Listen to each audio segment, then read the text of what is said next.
ქვეცნობიერების მთავარი დავალებაა დაგვიცვას ჩვენ ნებისმიერ ფასად და ძალიან ხშირად ეს ნებისმიერ ფასად არის ძალიან რთული და მტკივნეული ჩვენთვის.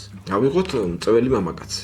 90% მოწევას იწყებს ადრეულ ასაკში და ერთი შეხედვით მხოლოდ იმიტომ, რომ მისი ირგვლივ ყველა ეწევა. სინამდვილეში კი ის ყველა არის მისი მეგობრები, თანატოლები, ავტორიტეტები, უფროსი ადამიანების სახით და ხშირად ასევე მშობლებიც.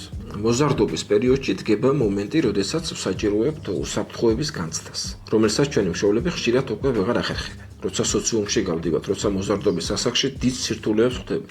იმ დროს მოწევის დაწყების ძირითადი მიზეზი არის ის, რომ გვინდა გავხდეთ იმ ჯგუფის წევრები, რომლებიც ჩვენს ირგვლივ არიან. ვინც ეწევიან, ვინც ავტორიტეტად მიგვაჩნია, ვისაც ვბაძავთ და ვისაც გვინდა რომ დავემსგავსოთ. და ზუსტად იქ ვეძებთ ამ უსაფრთხოებას მათ გვერდით. თუ მწველების გუნდში მიგვიღებენ, ჩვენ უფრო მართიანები გავხდებით, მიგვიღებენ და უსაფრთხოდ ვიგრძნობ თავს. ეს ძალიან ხშირად ხდება გაუცნობიერებლად. 99% ადამიანი, ვინც პირველად ნაპას ორდღამ სიგარეტზე, ყველა იხჩობა. აშკარად გებულობს, რომ რაღაცას სასიზღვრობას ეწევა, რომ მავნებელია, ჯანმრთელობას აფუჭებს, მაგრამ იმ დროს უსაფრთხოების შეგრძნება უფრო მნიშვნელოვანია, ვიდრე სხვა დანარჩენი.